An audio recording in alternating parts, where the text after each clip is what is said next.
for this, and I know there's probably a lot of thought. One thing that was really great ball about you is taking time out of an insane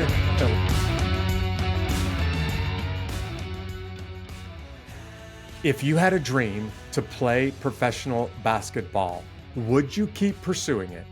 If you got cut from your high school basketball team on day one of your freshman year, day two or day one of your sophomore year, you get cut from the basketball team during tryouts your junior year, and in your senior year, you don't even get a chance to play the game. Yeah, you make the team, but nobody even gives you a chance to play the game.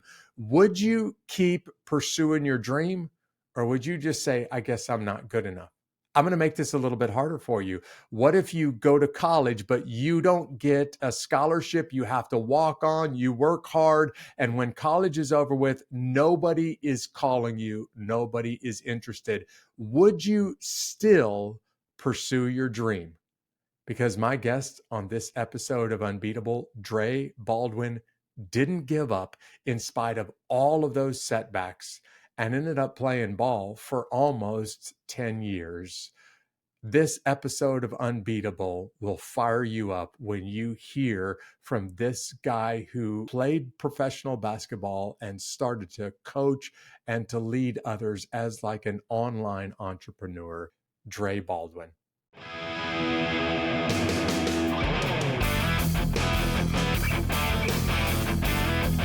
Hey, before we get into the interview for this episode, I want to invite you to go with me on the trip of a lifetime. And that is not an exaggeration. I've spent more than the last year building a tour of the Holy Land that never existed before.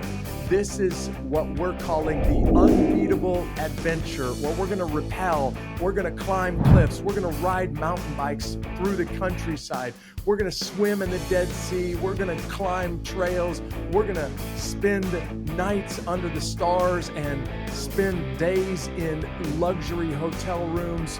We'll be in fishing boats on the Sea of Galilee. This is basically everything that you could want to do with action and adventure in Israel, plus all of the world's great historical sites there. And the dates for this trip are March 17th through the 27th. I want to invite you to come along. We built this trip so no matter where you live in the world, all you need to do is buy plane tickets and show up in Israel on day one. And from there, we pay for and we take care of everything. Hey, if this epic tour sounds like something you're interested in, why don't you go over to Signature Tours and search for the Unbeatable Holy Land Adventure with Jeff Strucker. It starts March 17th and it runs until the 27th. I would love to see you there with me. These stories of triumph over adversity will help you handle your toughest days in life and become unbeatable. Hey, Dre, thank you for being a guest on this episode of Unbeatable with me. Hey, Jeff, thank you for having me on. I'm excited to be here. How are you? Yeah, I can tell that you prepared by the fact that you put on a coat and tie, man. I'm really impressed because I normally wear a t-shirt. So you're classing the place up for us today. Oh, happy to do so. Yeah, man, you are an athlete. I'm starting to do some research on you, and this is a guy who is athletic, who's got athletic talent. But your story is not about talent, man. It's about hard work. Can we talk about what it took to get to the point that you're playing basketball professionally? Well, I guess we should just start with when did you actually get a contract to start playing professional ball? At what age, what point were you in your career, your basketball career? I was 23 years of age when I got my first contract. So I graduated college at age 22. So my first year out of school, I worked just a couple of regular jobs, Jeff. So I worked at Foot Locker. All right. As an assistant manager. Yeah, you were wearing the white and black stripes. Yeah, everybody does, even the manager. So I was an assistant manager, and I did that for about half of that year. And then the other half, I was working at a gym called Bally Total Fitness. Yeah. And I was selling memberships. Now, Bally's out of business now, but not because of me. All right. I remember Bally too. Yeah. So that's what I did that year. And then I went to Had to go to an event called an exposure camp, Jeff, because it's not like teams were not calling me at that time. So I needed to draw some attention to myself. So I went to this exposure camp. You ever heard of those? You know what they are? Yeah, sure. Yes, it's like a job fair for athletes. And I went to that, played pretty well. You got to pay to go to it. I played pretty well. And through I was able to leverage my way towards that pro basketball opportunity. I want people to hear, like, there are some superstars in college that everybody's clamoring for them to leave school so that they can offer them a contract. But for a lot of players in all professional sports, you kind of work your way onto the team by hard work. We've had more than one professional athlete on this show, and every one of them say, man, it is just a grind from my earliest days. You grew up pretty athletic. As I'm looking over your resume, you played baseball, football, basketball, you ran track. And by the way, I love track. So tell me what you did in track. Well, let me see. So when I was in middle school, I was going to get on the track team because I thought I was pretty fast. And then I went to one practice and I found out I wasn't that fast. So as far as sprinting, but later on, I found out that, literally and metaphorically, Jeff, I'm better at distance running, like mid distance. So. You and me too. I ran track and I ran the longest distances that I could. And if there was anything longer, I would have ran that one. Yeah, I'm more like a 10K type of guy. So that's about 6.25 miles. That's about my that's your sweet spot. What'd you say? That's your sweet spot? Yeah, it's about the sweet spot. I've done a couple marathons, but I'm not and this is as an adult. This is not in school. So I was never officially on a track team in school, but I still like to run. Even to this day, I still like to run, but about 10K. Well, I love your story because I want people to hear, for you, it was hard work and staying at it and disappointments that one after another that you had to overcome in order to start playing ball professionally. The reason why this podcast is entitled Unbeatable is because it is guys just like you, Dre, that have had some real hard knocks in life. So you settle on the game of basketball, but would you describe in detail what it was like in high school and even college trying to play ball and all of the disappointments that you experienced in high school and college? Sure. I'll tell you a few of them. I don't know if you have enough time for all of them. Okay, sure. All right. So when it came to high school, I really had just got to basketball about age 14, which was the start of my freshman year of high school. And the school that I went to, I'm from the city of Philadelphia. At the time, my school only had one team. It was just the varsity basketball team. And the coach was he was a health class / gym teacher during the day, and he was a basketball coach after school. And he didn't even have an assistant coach. It was just the head coach. And everybody tries out for the team. So in Philly at that time, every young man tries out for the basketball team. And my freshman year, I tried out, didn't make it, got cut on the first day. Sophomore year, actually my freshman year, I'll tell you a quick story about that.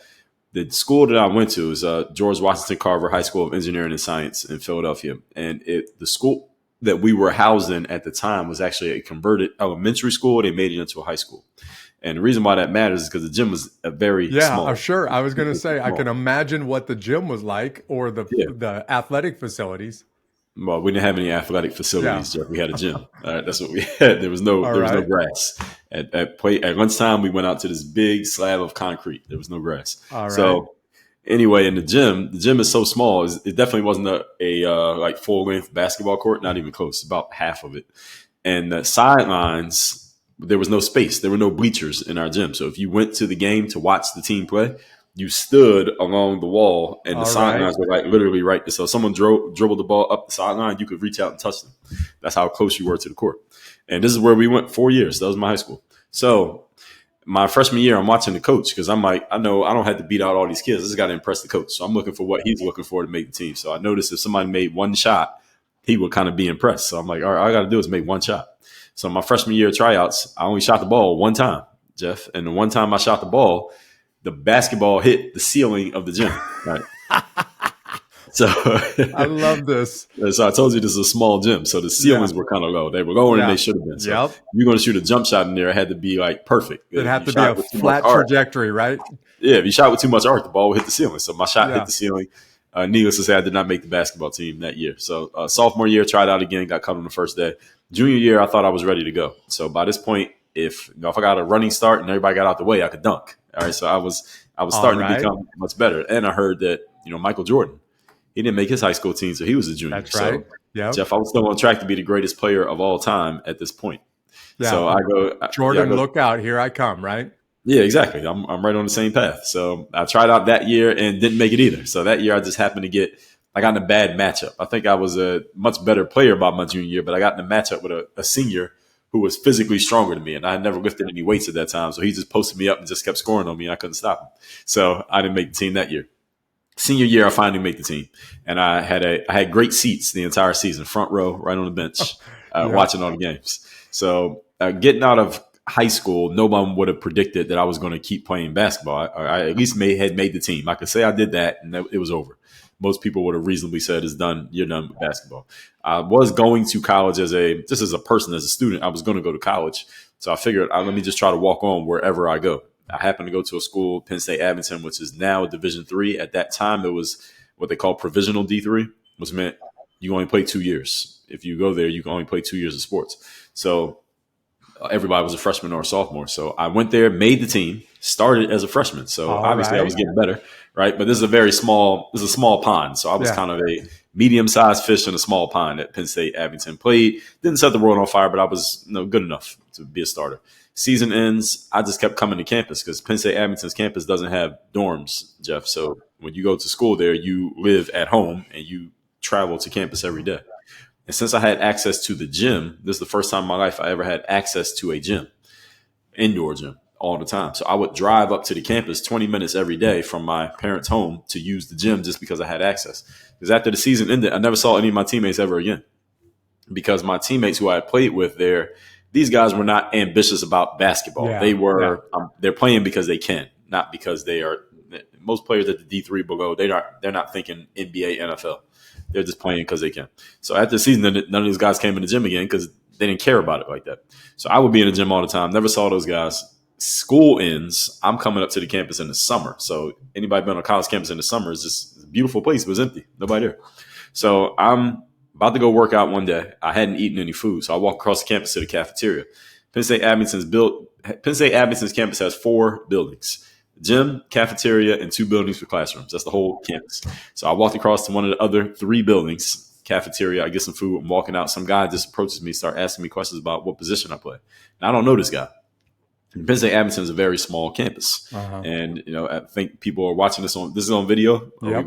Video? Yep. Okay, so people watching this on video because I'm a black guy. I knew all the black people at Penn State Abington. Ain't that many of us. All right, so this black guy walks up to me, start asking me questions about what position do I play. I know I don't know this guy, and I've never seen him before. So I'm like, what are you talking about?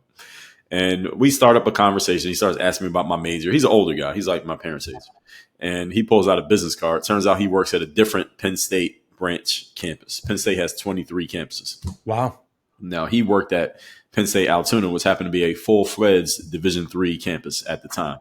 And they're the second biggest campus to the main campus. So people who follow sports, the football team, that's the main campus, Division I. Penn State Altoona is the second biggest campus, and this guy worked there. Now, he happened to work in the admissions office, which I didn't really care about. So this is why I don't know why he's talking to me, but he had 2 jobs. His other job was he was the head basketball coach at Penn State Altoona. And turns out he didn't even know who I was. So it's not like he had just snuck up on me or anything. He had just saw me walking by. He told me this later, that he saw me walking by, and he figured that I looked like I fit the profile, the type of player he needed for his roster the following season, and that's why he approached me. It was only after we talked that he went and did his due diligence to find out who I actually was. So that's how I got recruited to Penn State Altoona, and I finished out my 4 years at Altoona. You looked like the kind of guy that I might want on my team. I don't have the first idea who you are, but hey, man, here's my card. Let me look into your background a little bit. Yeah, exactly. So he kind of did it backwards. It turns out he was right. I was a good basketball player. So that's how I ended up at Penn State Altoona. I love this story, Dre. For all the listeners right now, listen, you're talking to a guy who's played sports professionally, but he gets turned down day 1 of his freshman year, day 1 of his sophomore year, doesn't make the team his junior year, and only in his senior year does he get a chance to sit on the bench, but not really play the game. Anybody else, Dre, would have just said, well, I guess I'm not that kind of a ball player. I guess I'm never going to be able to live my dream. but the fact that you go on and play ball at a school where you can walk on is in itself setting you apart. And it also says that you're a guy that's not going to give up on your dreams. But That's right. it wasn't automatic. I mean, you didn't get invited to come to the to play professional ball. You have to pay money to go to a camp. So between finishing school and getting picked up to play professional ball, tell me about that year where you're working at a gym, working at a shoe store, and realizing my dreams may never come to pass, man. Yeah, so that was a big inflection point that year. So I graduated college in 2004, didn't start playing. I graduated college like May 2004, didn't start playing pro till about September 2005. So it's about a year and change that I was not playing. And I remember getting home from college, and my parents are like, you're back at your parents' house. You graduate from college. They're like, well, what are you going to do now? You have your degree. And I said, I'm going to try to play pro basketball. And that conversation didn't go too well because my parents knew everything I told you. They saw it. They had watched this whole thing. They came to a couple games and watched me watch the game. And my mother was mostly doing most of the talking. She's in education. So her whole thing was she wanted to make sure that her children went to college, got a degree, because she hadn't been able to get her degree because she dropped out to raise kids. Right. So we got a degree, or my sister's a year older than me. And we had degrees. And now she's like, well, use the degree. Go get yourself a good job. Do all the things that she couldn't have done because she had 2 kids at a very young age. We didn't have kids. So, and she's like, she doesn't know anything about sports. And my dad, he's a sports fan, but he doesn't know anything about actually playing in the sport professionally. And then my mom was just like, everything she said was absolutely right. She's just like, look, you got a degree, you need to get yourself a job. You need to go get yourself an apartment, get yourself a car, move out of the house. Time for you to grow up and start adulting. Exactly. So everything she's saying was right. I had braids at the time. She said, need to get a haircut, So she's just telling me all the stuff all the adult things, like you said. And everything she said was reasonably and logically correct. And I did concede one point. I do need to go get a job and do something because right now I don't have any prospects for playing pro ball. Because she asked that, well, do you have any prospects for getting this job that you say you're going to get? Just anything that anyone would ask if you say you're about to go do something as a job. Well, how are you going to get the job? I had no plans. So that's how I ended up going to get that job at Foot Locker. So I worked at Foot Locker for about 6 months, bought me a car, and this was out of the right. I think you may be old enough to remember, Jeff. This is back when you would turn to the classified section of this thing called the newspaper. I remember. Under 30s. Find yourself a used vehicle there. Yep.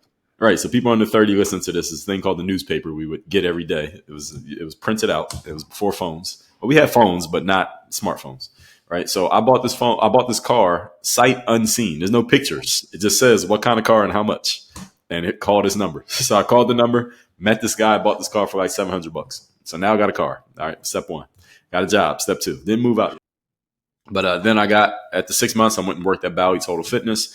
And, I got a little membership to LA Fitness. I'm working on my game. And I have my eyes set on the summer, Jeff, because in the pro basketball world, these exposure events, which are basically tryouts to play pro ball, they happen in the summer.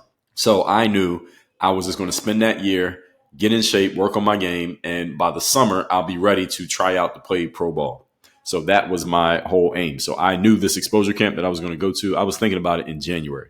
And I knew I just had to put some money aside. It was only $250 in cash. But listen, I'm working at Foot Locker and Bally Total Fitness. It's a lot of money when you just bought a car for $700. Yeah. Yeah, exactly. So I saved up the money. I had negotiated with my boss at Bally Total Fitness so I can get the weekend off because that exposure camp was Saturday, Sunday. And it was in Orlando, Florida. I'm in Philadelphia at the time. And we rented a car, me and a couple of my former college teammates who were also on the same path. We rented a car in Philly and drove to Orlando. That is a haul. Drive was about 17 hours. Yeah. Wow. Right. Hopped out the car, 9 a.m. Saturday morning, which happened to be the start time of the camp. And I tell people I could get away with that at age 23. Probably couldn't do it now, but I could do it then. Yeah, 17 hours of driving straight, get out of the car and start putting on your shoes and ready to play ball. Yep. Yeah, exactly. So that's what we did. Played for 2 days. I played pretty well. 2 games on Saturday, 2 games on Sunday. Everything's on film. And that's it. That's all you get. And this is a meat market because 200 guys who all have the same idea. I'm good enough to play pro, but I'm not playing right now. So we're all trying to impress. And the audience is all scouts, agents, managers, coaches from all around the world. This is a destination type event. So I played pretty well, got a good scouting report, which is a third-party validation of my ability. And I had the footage from that event. And I get back home to Philly because I had to be back at work on Monday. I negotiated for the weekend off. I had to be back at work Monday morning. Get back to work, and I start cold calling basketball agents because at this point, even though I had played well at the exposure camp, I had the scouting report, but nobody signed me to a contract on the spot. Yeah. I was still a free agent. So I start cold calling agents. So I go on Google, which did exist in 2005, and I just looked up basketball agents. And any agent who had a phone number, I would just call them because now I had some collateral.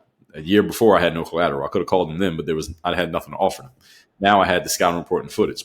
So I called about 60 agents who I could find information on. And I said, here's who I am. Here's what I have. Here's what I'm looking for somebody to sign me, of course. And of those 60, about 20 of them I was able to get in touch with, and they said, send me what you have. So I would send them a link to my scouting report and then my footage. Now, the footage this is not a link because this is 2005, summer 2005. You got to package something up and mail it off to them. Right. My footage was on this thing called a VHS tape. Now, you remember those. Yeah. But for most of the audience, that is a big old black cassette tape that, you have to slide this thing in a padded envelope and mail it off. Exactly. So if you're under 30, don't know what that is, you can Google it or ask your parents. Or go to the Smithsonian and you can see one of those things. Yeah, exactly. So I had a double-decker VCR at home. So the VCR is the device you play the VHS tapes on. So I had a double-decker so you can make copies of your own tapes. So I would make copies of the master tape because I couldn't give that one away. Right. And I was mailing that out in bubble mailers, like you said, to all these agents who asked to see it. And of the 20 who I sent the footage to, one of them I was able to get back in touch with, and he had a favorable opinion. He said, I'll sign you. He signed me in about maybe June or July of 2005. And then by late August, he was reaching out and saying, hey, I got a team interested. That was in Kaunas, Lithuania. So that's where I started my career. Yeah. And by the way, for those of you who don't know, Lithuania is playing some pretty amazing ball at this time. In fact, they knock off the greatest players in the world in the Olympics. The first time professional athletes from basketball play in the Olympics, it's the dream team. I think it's the next time, or maybe the following Olympics, Lithuania beats them in the semifinals, quarterfinal round. And it shocks the basketball world. Literally everybody, like, how did Lithuania beat these guys? Yeah, it was a couple of years after. In 92 was the dream team. 96 they won, but it was not as impressive. 2000 they almost lost to Lithuania, but Lithuania missed the 3-pointer at the buzzer. Oh yeah, okay. Right. And then in 02 we got destroyed in the USA in Indiana, and then in 2004 we got beat even worse. Yeah, and that's when they started revamping the whole thing. You may not be aware of this. In episode 75 of this podcast, I interviewed Coach Brendan Schur, who coached professional ball for a long time, coached the Dream Team for a couple of years. And Schur used to talk about players, and he used to say, listen, man, I don't look for the most talent out there. I look for the guy who's hardworking and has character. Talent, we can take what you've got and we can bring the best out of your talent. And for the audience, you're hearing a guy, Dre, who is working hard. He's saving money to buy a car, putting $250 on the line to go down to Orlando and to show what I got, but then still is not getting phone calls. And Dre, again, man, most people give up on their dreams at this point. You're hustling and you're grinding it out, and you're not trying to sell people something that you're not. You're just showing them, here's who I am, and I think I've got what it takes to play ball. And listen to this. I'm going to repeat these numbers for you. If you're driving and you missed it, he makes 60 phone calls. Well, tries to make 60 phone calls, gets 20 people on the line, and one of them says, listen, man, send me what you got and I'll give you a shot. And all of this is just a testimony to your resilience and your endurance, man. Let's be honest. You would have never played ball had you given up that freshman year of high school when you didn't get picked on the team day one of trying out. Yeah, that's very true. And a lot of young men, probably about around age 15, 16, where I come from, if you haven't done something in the sport, you pretty much stop being serious about it. Yeah. There's lots of people that are listening right now. They've got some dreams. They would love to follow them, but they're saying, listen, I've got other responsibilities. And what if? And you could have asked a lot of what ifs. In fact, mom and dad are telling you, hey, man, maybe it's time for you to think about doing something different than playing basketball. Thank God you didn't listen. Thank God you didn't give up on your dreams. How long did you play professional ball? So my career went until 2015. There were no gaps in there, but Yeah. from start to finish was 2015. Your story is not just about professional basketball, though. I love what you've done since basketball. I mean, you kind of reinvented yourself, and you reinvented yourself early on, and became, a voice on social media even before social media was a thing. When you stumbled across YouTube, so what happens between basketball and the YouTube channel that you started? Sure. So that VHS tape, I knew that footage, you can lose it. If you drop the tape, you leave it somewhere because it's just that footage. It's not like there's copies of it, digital copies, and leave it in the sun, get it wet, whatever, you lose the footage. So I took the VHS tape to an audio visual store and asked them if they could transfer it onto a digital format, which they did. They put it on a CD. I took that data CD, and that's where I went to upload the footage to this new website that had just come out, and it claimed you can upload as much footage as you want on this site for free. That was youtube.com. So this is 2005. And I put the footage up there just for safekeeping. It wasn't because I was trying to build a brand online. That wasn't the thing to do. I wasn't trying to get known. So I put the footage out. I'm still playing ball. About 6 months later, I just go check the YouTube site. Is it still there? Does it still exist? And there were comments on the video that I had posted from random people who I don't know. And they were just saying things like, man, who taught you how to play? How often do you practice? Where do you play at now? Can you make more videos? Can you make videos about dunking or about shooting or about dribbling? And I realized in that moment that there was an underserved audience of people who wanted to learn basketball. Yeah. Right. They were just like me, but they were just younger, a generation younger than me, because I didn't have anybody teaching me either when I was coming up. Yeah. But I couldn't have gone to the internet for information. They could. So I would put videos out sporadically, Jeff. It wasn't like I immediately just start coming up with a content strategy, because, again, that wasn't the phrase at the time. Yeah. I would put videos out sporadically because still my main focus is playing professional basketball. So I'm going back and forth between pro basketball jobs, USA, and I'm traveling. I'm going different places. And I'll put videos out whenever I got around to it, whenever I felt like it. And I did this from about 2005 to about 2009. That's what I was doing. I played ball, and I was in Lithuania, Mexico, traveling team in the USA, Germany, a bunch of different places. Then I found myself unemployed in 2009. Phone is not ringing. I have an agent, but the agent is anybody who's ever been in this situation. Agent's just telling you, just sit tight, be ready. That's right. That's all I can tell you. And I had this audience online, and a couple things happened at the same time. So first of all, I'm unemployed. Secondly, Google had purchased YouTube, and Google's trying to find a way to make money off YouTube, because YouTube is losing money for all those years, right? So they're trying to find a way to make money off it. So they start monetizing videos. So now they start putting ads on the videos. So anybody listening, believe it or not, there was a time there were no ads on YouTube videos. Yeah. So they started monetizing it to make money off it. That's the second thing that happened. The third thing is I'm saying to myself, what if my phone does not ring again and I don't get another playing opportunity? What can I do? How can I combine basketball with the internet and making money? How can I do all three at the same time? Because I always had this entrepreneurial mindset going back to when I got introduced to Rich Dad, Poor Dad in my college years. Yeah. Not in college, but in my college years. Mm-hmm. And I just finished reading Tim Ferriss' 4-Hour Workweek. And he was kind of talking about similar principles to Robert Kiyosaki, but for the digital world. He was talking about how to outsource work to somebody in India who you never met, and they can do work for you, and how you can just leverage the internet and get more efficiency out of your work. So looking at all of that and the landscape at the time, I had an audience of basketball players who really wanted to learn basketball, and they were looking to me as a source.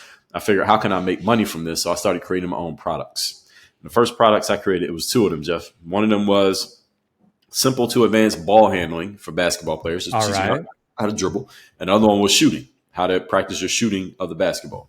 Two very simple, basic programs. I made them based off of the videos I had already put on YouTube for free, but I just basically laid out a program of here's a practicing schedule for a basketball player to practice by themselves. That's what the programs were. They were $4.99 a piece. And I remember put these up on this website, this cheap little free hosting platform website, HTML website. And Tim Ferriss actually had an experiment, and I'll tell you what the experiment was. He said, if you want to test out a product online, go get on this free platform, say the name of your program, give a little description of what it does, and then put a button that says buy this program for, and then put your price. And if people click on that button, that means people see what it is, they know what it does, and they see the price and they're interested. And on the next page, don't actually make the program, don't have it yet. Just have a little page that says this program is under construction, but as soon as it's ready, if you're really interested, put your email address in, we'll give it to you when it's ready. And he said, go to Google AdWords, put $5 in Google AdWords and run ads for a keyword to send people to your website. Now, disclaimer, you can't do this for $5 today. You might need 50 or 500. But back then you could do it $5. And I did it, and I just got the keyword for like basketball training or basketball workout, something like that.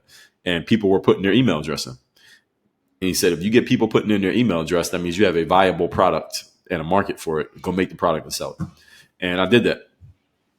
And people started buying my program. Now, the key thing here is you got to do it with a cold audience of people who don't know you, because people who know you might put their email address in just because they like you, not because they really want to buy it.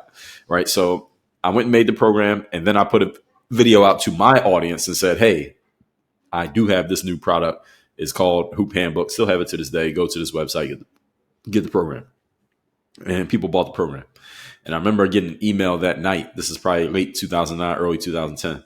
And the email said, congratulations, you made a sale, $4.99. When I made that first sale, Jeff, I said to myself, I could do this for the rest of my life. Yeah. Because what I had just done was take an idea from nothing, make it into something tangible, put a price tag on it, and exchange that for money. I created what we call intellectual property. And I didn't know that phrase at the time, but that's what I had done. And I said, I could do this forever because I got plenty of ideas. I just keep making them into products and selling them. I could do that forever. I'm not going to be able to play ball forever, but I could do this forever. Yeah. And that's how I technically became officially an entrepreneur, because I was making my own products and selling them online. And that's the second thing so the first thing was unemployed, Google buys YouTube, start making my own products. And there's another thing that happened in the same time period. And this was the players who were following me on YouTube started asking me questions about mindset, because they saw I was putting these videos out all the time and working out all the time, even though sometimes I was unemployed. Sure. And I would even tell them in the comments. I would always respond to the comments like, yeah, I'm a pro ball player, but right now I'm in Miami in an empty gym because I don't have a job. Uh-huh. And they would just ask like, man, how do you keep going? How do you keep trying? How do you keep working? Right. How do you stay focused right when things aren't working? Or they would ask, well, Dre, I practice a lot all the time too, but then I get in the game and I freeze up. Excuse me. So how can I get the confidence to perform in the game when I need to? Or they would say, well, Dre, you got cut from your high school team all those times. You walked on in college. Nobody was checking for you to play pro, but you kept going anyway. How'd you have the mindset to kind of, for that long term, stick to it and persistence? So I started talking about that. And I would also get people asking, well, Dre, look, I may want to get known online. Maybe getting known online can be a job, right? Maybe that can be a thing. Maybe I can create my own business online and create a brand, because now that was the thing. Having a brand was a thing. Right. Yeah. And I had a brand. So I started talking about that. So in answering those 4 questions, I came up with the 4 pillars of where work on your game started: discipline, confidence, mental toughness, personal initiative. Excuse me. And I did this by every Monday. Because at the time, Jeff, I was just putting out basketball workouts every day, just drills to practice basketball on the court and off the court, like training, conditioning, stuff like that. And I started doing these talking videos every Monday. And I remember I put the first one out. And I said to my players who were watching me, I was in the basketball gym. I just finished the workout. I said, I'm going to do one of these videos every Monday where I just talk to you all about a mindset piece, because you keep asking me about mindsets. So I'll tell you what I know. Because I thought it was just normal way of thinking, the way that I thought everybody thought like that. So I said, I'll do this every Monday. If y'all want this, I'll keep doing it. If not, it's okay. We'll just stick to the basketball. And the response is overwhelming. Yeah, keep doing it. Do the mindset stuff. So I did this every week. I called it the weekly motivation. I put out the weekly motivation, Jeff, every Monday for 400 Mondays in a row. And 400 Mondays in a row. That is roughly 8 years. Wow. Yes. And that became the foundation of where we're at now. Because what happened is the ball players were watching it and they said, Dre, man, the way that you talk and explain things, you sound like a professor, you sound like a philosopher, right? You really break things down. So that kind of gave me an inkling that my way of explaining things could be valuable outside of just sports. Secondly, people who didn't play ball started coming into my world through these videos. Sure. Because they were just watching the Monday videos, not the rest of them. Yeah. And they said, well, Dre, I don't play ball, but the stuff you're talking about applies to everybody. Yeah. So that planted the seed, like, hey, I can take just this piece and I can take this off the basketball court, because I knew I wanted to do something other than basketball after basketball. Yeah. I knew I didn't want to be a coach or a trainer or an analyst. Right. I wanted to do something outside of ball, because remember, I read Robert Kiyosaki, I read Tim Ferriss. I have an entrepreneur's mindset. I just happened to be a basketball player. So I knew I wanted to do something else. So that told me this is going to be my segue, this mindset piece that I have here. So I kept playing ball till 2015. But from 2010 to 2015, self-publishing is out now. So I'm writing books. I'm creating courses. I made like 100 more basketball training programs, and I'm just selling them through my YouTube audience. Never ran any ads for those. And I'm just creating content. I'm writing articles, and I just start to build up this name of this guy who happens to play ball, but the stuff he talks about mindset. So my non-basketball audience started to grow. So by the time I stop playing ball in 2015, I have this blended audience of people who play ball and know me from the basketball world, and people who never play ball, but they like the mindset stuff that I talk about. And to this day, that's still my audience, because a lot of those ball players who were following me in 2008, they grew up. Sure. Many of them didn't play college ball. Yeah. Many of them didn't play pro ball. Yeah. But the things that they got from me through basketball are still helping them now in their non-basketball lives. So I get people who tell me, Dre, I used to follow you when I was in 8th grade. Now I'm a grown man. I got married. I have kids, and I have my own IT firm. And the stuff that you taught me through basketball, I'm still using to this very day. So that's how my audience became what it became. And that's pretty much how we got here. I fast forwarded through a lot, but that's how we got here. Well, now the listening audience starts to get a picture of why you're on this podcast. It's not because we have a bunch of basketball fans that follow this podcast. That's not what we're about. But the fact that you had I want to call it wisdom, man. Back in 2005, literally nobody thought about making money putting videos online. It didn't exist. Like, that world didn't exist. And in fact, even the visionaries at Google said, well, people are putting a lot of videos online. Maybe there's a way that Google can make some money off of this. And when you started doing that, I mean, you're really one of the pioneers of transitioning to making an online brand, because that stuff doesn't exist for years after you start making videos. I love the fact that you were wise enough to realize professional sports are going to end one day. I like to remind people, if you're in one of those highly athletic, very physically demanding worlds, that world will come to an end. And when it comes to an end, you better have a backup plan. And you and I both know lots and lots of very successful professional athletes that didn't have a backup plan, and they have nothing to show for it. And many of them are bankrupt years after leaving the game. So you're still playing professional ball when you start to transition to this brand. And then the brand becomes work on your game. And work on your game is more than just basketball. So now work on your game is for everybody listening to this podcast today. Tell them a little bit more about, you put, if I got my numbers right, more than 400 products and books and videos and stuff like that online. But tell them a little bit more about Work on Your Game U. Sure. So Work on Your Game University just came out of me as I kept talking about the mindset stuff, and my audience of non-athletes continued to build. I started to realize what people needed outside of the basketball world. And being that I'm an entrepreneur myself, I told you I had become one when I started selling my $4.99 programs. I knew I was going to go into entrepreneurship full time after basketball. Because again, when I read Kiyosaki back in my college days, I said, that's what I'm going to do after basketball. So I knew I wanted to serve entrepreneurs. It was just a matter of how was I going to serve them. So the mindset piece was the first piece. And then I realized entrepreneurs needed more than that. They needed a game plan, like a plan of action, what to do, strategy, a system, some way that they could do the same things over and over again, same thing, same way every time, some type of process. And of course, many people want accountability, because in the sports world, you need all those things. You need that accountability. Someone that someone that can hold you accountable to account for the things that you're supposed to do. And when you know that you have that person, you're more likely to follow through and do what you're supposed to do in every aspect, even when that person is not around. So those 4 pieces, mindset, strategy, systems, accountability, is what Work on Your Game University became, to be known for it. And that's what we still do to this day. So and we have athletes, former athletes who are now transitioning into maybe careers, or they started their own businesses. We have people who never played basketball. I say 95% of our people never played basketball, but they may have an affinity for sports. But the biggest thing is, it goes back to what those ball players used to tell me when I first started the mindset videos, Jeff, is my ability to take what to someone may seem a complex topic and break it down and make it easy to understand. Sure. That's my superpower. And by the way, people will tell you that the greatest teachers, professors, educators on earth are the people that can take something that is really complex and make it pretty simple for everybody to understand. And it takes a lot of intellect. It takes actually a pretty big brain to take a complex task and make it easy for pretty much everybody to understand.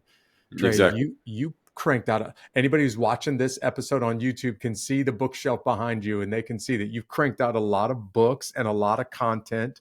Can you just give everybody kind of a broad brush stroke of some of the content that you've used to, build the brand? Sure. So when it comes to books, one of my books, only one of them is a kind of a narrative, like a story. That was my first book that I ever wrote, and that was just for the ball players, just telling them about my background when I first started playing ball up through college. All the rest of them are personal and professional development stuff. So mindset stuff, conversational skills, leadership skills, business development, personal growth. That's really what my books are all about. And that's just my leaning. That's the kind of stuff that I think about. It's the kind of stuff that I talk about. So it's what I write about. Yeah. You talked about the 4 pillars that you kind of use to start work on your game and Dre All Day. So let's talk about those for just a second. The Unbeatable podcast exists to just help people that are about to or in the middle of a big crisis, and they've just been hit hard by life. And they want to find out, how do I get up? How do I keep going? How do I bounce back after this crisis, this tragedy in life? And really, you and I both know a lot of that comes from being prepared before it happens. So you talk about discipline and confidence and mental toughness and personal initiative. Will you go into some detail for us for just a few minutes about how those things, working on them today, can get you ready for the big challenge, the big test, the big opportunity, because that would maybe what somebody experiences in 2024, how these 4 things can help them get ready? In other words, just give us kind of a brief overview of those 4 pillars. Sure. So we'll start with discipline, which is the most important one. As people sometimes ask, of all the principles, what's the most important? It absolutely is discipline. And discipline is the word nobody wants to hear, but everybody needs to have, right? Right. And everybody, if you ask them, do you need to be more disciplined in some area of your life? Almost everybody says yes. Right. The challenge is people just don't know how to go about installing discipline. And what most people do when they try is they do it the wrong way. They try to force feed discipline upon themselves. They just try to make themselves be more disciplined. And I hear this from people all the time. Well, I just need to be more disciplined or more consistent or more motivated or whatever. That doesn't work, because if you could just force feed it, then everybody would already do it. Yeah, absolutely. Right. Yep. So what people need to understand is where discipline actually comes from. And discipline comes from structure. When there is clear structure in place, then discipline happens naturally. So anyone who's ever played a team sport, if the coach knew what they were doing, they tell you what the structure is. This is how it works. Right. Here's when we have practice. Here's how you wear a uniform. Here's what you do. Here's what you don't do. Here are the rules. That structure, if everybody follows it, then you are naturally disciplined. And when you're at home with your parents, if your parents were strict, then they provided structure. You followed the structure. You end up in discipline. Anybody been in the military, you understand that structure produces discipline. So I was actually talking to my assistant this morning, and she was saying the exact thing. Like, Dre, the structure that we have here has helped me be a more disciplined. All right. Look at that. Yeah. All right. So structure and process produce discipline. Some people could call it a system. Structure, process, system. I'm using them interchangeably here. In this context, it means the same thing. So that's the number one thing is discipline, showing up consistently to do the work. Hey, I want to jump in real quick, Dre. What you're hearing for the audience is so important that, no kidding, some of the greatest coaches, greatest players in the world, they will go all the way back to the beginning when it comes to discipline. There's some great stories out there, and they're not fables, of the very first day of practice, Coach Vince Lombardi at the pinnacle of the Green Bay Packers success in the NFL, his first day of practice, he would hold up a football and say, "Gentlemen, this is a football, and what we're going to do is talk about how to block and tackle." True story, Kareem Abdul-Jabbar, when he comes out of college, the number one player in the world, or when he's coming out of high school, the number one player in the world, not sure where he's going to play ball, and he goes to play at UCLA for the great John Wooden. And the story is that the first day of practice every year, John Wooden gets a folding chair, walks onto the court, sets the folding chair down, takes off his shoes, and says, "Gentlemen, this is how you're going to put on your socks." Now, of course, you got a player like Kareem Abdul-Jabbar looking at Coach Wooden like, "Are you crazy? I have been playing basketball for almost my entire life." And Wooden says, "Everything about our structure, everything about the way that this team is disciplined matters." So for the listener out there, just even the way you put on your socks may make a difference. And brilliant coaches like Vince Lombardi and John Wooden recognize that. And you're hearing a pretty amazing coach from Dre Baldwin. So sorry I interrupted you, man. Let's talk confidence now. Yeah, it's perfect. And I had two little anecdotes there. There was some military person. I don't know who it was. You might know better than I do, Jeff. He said, "Shine shoes, save lives." Yeah. Yeah, I don't know who that was that said that, but I remember hearing that. And also Phil Jackson, Chicago Bulls coach, Michael Jordan's coach. He would always teach his players during training camp every year how to throw a proper pass, how to throw a chest pass, how to throw a bounce pass, how to throw a post entry pass. The kind of stuff that you learned in elementary school, right? Right, the details. And he was all about the details. So right on with you on that. And that leads us right to confidence, because most people, you ask them what's some internal mindset thing that they want more of. Most people know they need discipline, but they don't go looking for it. But most people want confidence. Absolutely. Yeah, everybody wants to be more confident. So they can believe in themselves more. Most people theorize about believing in myself more. I would try more stuff. I would do more stuff. And hopefully that leads to accomplishing more stuff. So it's a good ideal to go after. And the challenge is, most people don't know where confidence comes from. Confidence actually comes from discipline. So the most confident people are usually the most disciplined people, because they have done the work and they've shown up consistently. They've earned the right to believe in themselves. Because all confidence is a belief in your ability to do something. So when you have done a thing consistently, you consistently practiced, or what I tell the entrepreneurs, done your homework. Now you're confident when the test comes, right? Because you did the work, right? You studied for the test. So that's where the confidence comes from. And that's just putting yourself out there, putting your work out there boldly and authentically so the world can see it.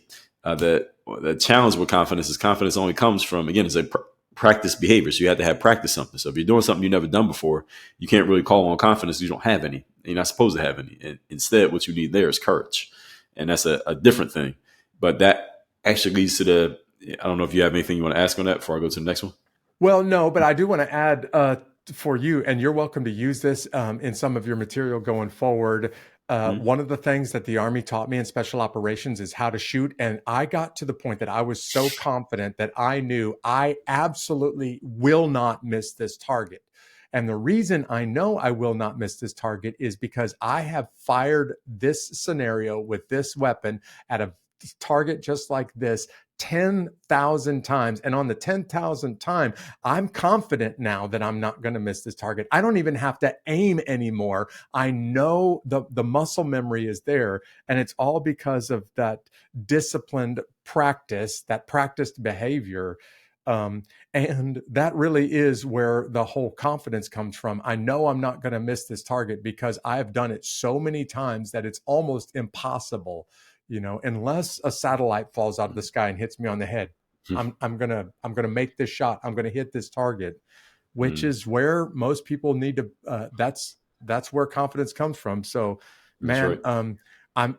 By the way, for everybody who's listening at this point, I'm just giving Dre the chance to expose you a little bit to some of the amazing content that he puts out online. So, mental toughness. That's what this podcast exists for. Let's talk about that for a few minutes. Sure. So mental toughness is kind of like what I call is like the security guard for your mental health. And mental health is a big deal these days. Mental health simply just means the human condition. Like, how are you doing? How are you feeling? What is your current state? And mental toughness is the security that plays the front line for how we are doing, because mental toughness is simply your ability and willingness to remain disciplined and confident, even when doing all the right things and following all the rules has yet to produce the Not desired working outcome. for you. Yep. Right. When things haven't worked out yet, can you keep going? Can you keep showing up? So a lot of the things we've been talking about here in my personal story required mental toughness many times. Yeah. Because again, most young men, you don't make the basketball team after maybe the first 2 tries, they stop trying. Or if nobody's recruiting you to play in college, you don't try to play in college. Or if you don't have any offers to play pro after college, especially coming out of a Division III college, you're probably not going to do anything to try to make those offers happen. Because you're not going to spend that $250 and make a 17-hour trip to Orlando. Right. And 34 hours round trip, right? You got to come back too. Right. And the money I missed because I was working in a retail job. So it's not like I got a salary. Right. So all of this stuff. And most people don't keep trying. And even then, it's not like after I went to that camp, things immediately popped off. I still had to do more stuff. Yeah. Right. So most people don't keep going. And I realized, I remember when I got invited to a network marketing meeting when I was in college, Jeff, and this is part of this. And that's where I got introduced to Kiyosaki because they mentioned his name. I never heard of him. And they also mentioned Napoleon Hill. So I remember going and buying a pirated copy of Think and Grow Rich for 99 cents off of eBay back in the day. And in that book, Napoleon Hill said this, and I have a screenshot of it saved. He said, if your first plan doesn't work, you replace it with another plan and another one and another one until you find a plan that does work. And he said right here, with a lack of persistence is where most people fail in life, is that when your first plan doesn't work, they don't try again. That's right. Right. And I usually ask people, Jeff, let me ask you this, if you know the answer to this. How many times does the average person try something before they quit? Unfortunately, in our country, it seems like about 2 or 3 times, and then they're done. Yeah, well, you're very optimistic. The answer is actually between 0 and 1, because most people don't try at all. All right, they think about it and do nothing. There you go. Yeah. Right. And then almost everybody else, they try one time, it doesn't work, and they give up. For them, and they give up. Yep. Right. All the people trying 0 basically pulls the average down. So there are many people who try 2 or 3 times. You probably have some exceptional friends, but the average watch this. Yeah, the people that watch this, maybe they have 1 or 2 more than the average. Sure. Right. Exactly. But their average gets pulled down by everybody else, which brings the average down to somewhere between 0 and 1 because most people never try. So I realized very early that if I just keep showing up and I'm just consistent and I keep doing the work, assuming that I have some baseline level of ability, we can't discount that. You gotta have some ability. Assuming you have some ability and some reason to believe you know what you're doing.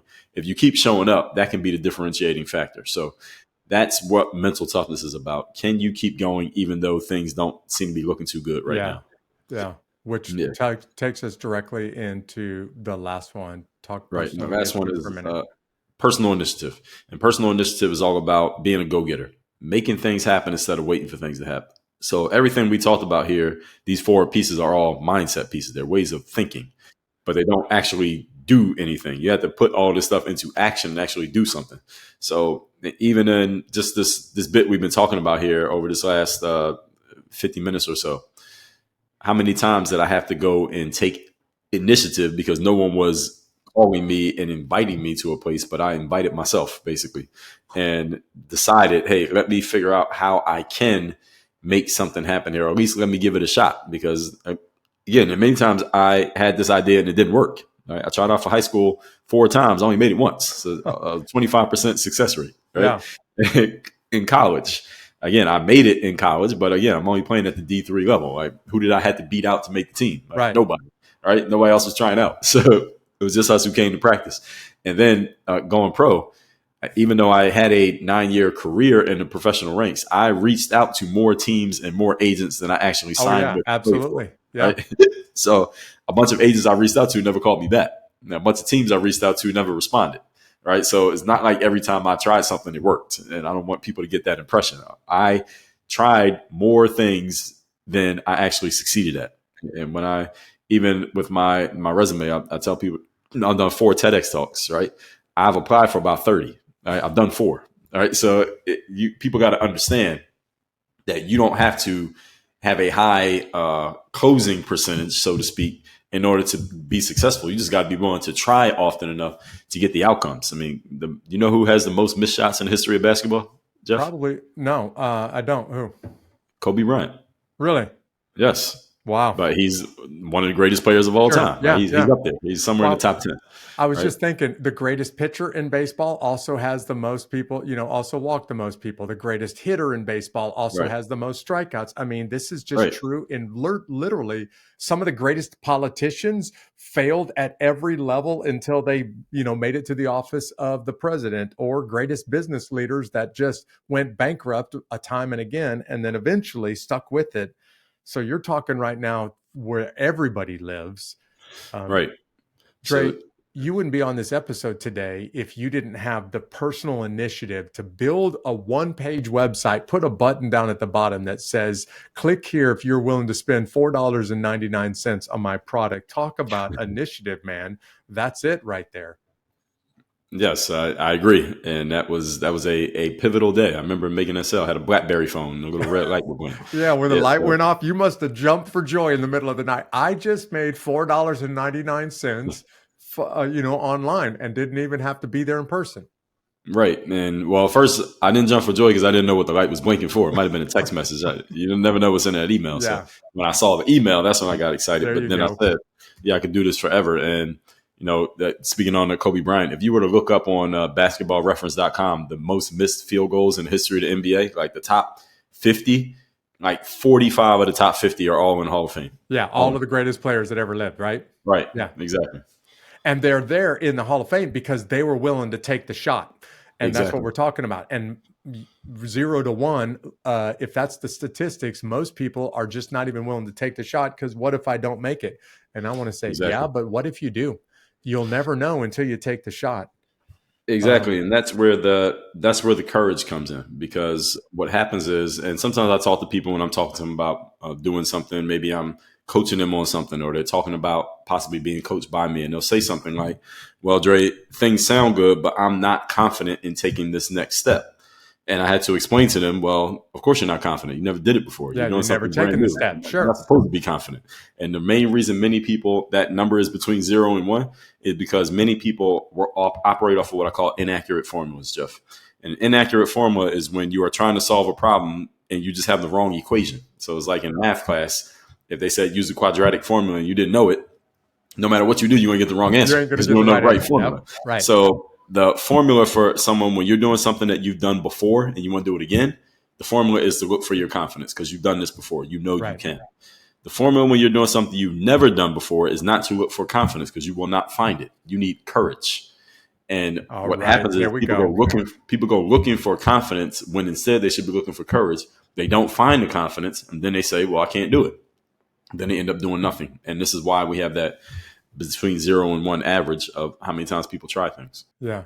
I've heard this statistic thrown around many times in many different industries, and I'm absolutely convinced it's true. 90% of the greatest efforts on the planet, like the greatest endeavors on the planet, 90% of that endeavor was just showing up and just starting it. Just saying, you know what? I don't even know if this is possible. Nobody else has ever tried it, but I'm going to give it a try. The courage to start something is 90% of the effort to accomplish it. But if you're going to be the first guy to, put that button on a website, if you're going to be the first guy to put some videos on YouTube, you have no idea how it's going to turn out, and it's going to take some courage. And when you start doing it and it starts working for you, then the courage turns into confidence. And pretty soon, man, you've got a winning formula. Dre, I could go on for hours, but I shamelessly let you talk for the last few minutes just so that the listeners would say, I love what I'm hearing from this guy, man, and I want to hear more. So there's a lot more content that you have, a lot more material that you have available. How do people find out more about you? Sure. So I'm on every social platform that people like. So just look my name up on any one of them. I'm most active on Instagram. That's just my name, Dre Baldwin, all one word. As far as off social media, workonyourgameuniversity.com. That's the best place you can find out about what we do. That's where all my focus is right now, is the university. I do offer people a free copy of one of my books. Can I share that, Jeff? Yeah, absolutely. Sure. So this book here, for those watching on video, The Third Day. Third Day. Yes, the decision that separates the pros from the amateurs. So this is a sub-topic underneath of discipline. So showing up every day, doing the work. That's what this book is about. But this is not a motivational book. Motivation is for 8th graders. All right. Professionals depend on discipline, and discipline comes from structure. This book is about putting the structure in place and the strategy and the systems in place in your mind and in your life, so that when you reach those days that you don't feel like being there and you don't feel like turning on that microphone, you don't feel like making those sales calls, you don't feel like dealing with whoever you got to deal with, your customers or clients. This book is how do you show up and give your best effort on those days when you usually wouldn't want to do anything. That's what this book is about. I get you a free copy of the paperback. All you have to do is cover the shipping. Just go to thirddaybook.com. You cover the shipping. We pay for the book. We'll send it to you free. We're going to put those notes, or we're going to put that website and that address in the notes so that anybody who wants that copy can pick one up. You beat me to it, man, because I was about to offer to buy a copy and send it to somebody listening today, but you're giving it away to anybody who wants it if they'll just pay shipping. Man, I got motivated a little bit from what I heard from you today. And actually, I heard a couple of phrases that I'm going to carry with me. So I just want to say, man, it's a new year. There are people that have great hopes and great expectations for 2024. And I want to tell you, thank you for being on this show and giving them a few things to put to work on their game with. And if they want to know more, I'm going to challenge them to just look you up after this episode's over. But thanks for being with me today, Dre. Absolutely, Jeff. I appreciate you sharing your platform, and I appreciate the opportunity. So I'm looking forward to hearing the feedback from your audience. Yes, sir. We'll see you around. Thank you. You can tell that I just stepped back and let Dre do all of the talking, and I hope that you were inspired. I hope that you were challenged. Maybe even you realize I got some things to work on in 2024. That's why I brought you Dre Baldwin as a guest early this year in the Unbeatable podcast. If you want a copy of his book, again, just look in the notes. We'll show you the website where you can go and get a copy of his book, The Third Day, and you can get it for free. All you got to do is cover shipping. I also want to challenge you. Would you follow us both on your favorite podcast platform? If you're watching this thing on social media, on YouTube, why don't you subscribe? If you're listening on your favorite podcast platform, why don't you follow us so that you get the next episode loaded as soon as it goes live? But I'm also going to ask you, would you just connect with other people, great people that are connected to this podcast, like AC Slater? They're out there on social media. And AC Slater, you are our fan of the week this week. I want to thank you, AC, and everybody who's connected to the Unbeatable podcast. If you're looking for us on social media, you can find this podcast pretty much everywhere by searching at Unbeatable Podcast.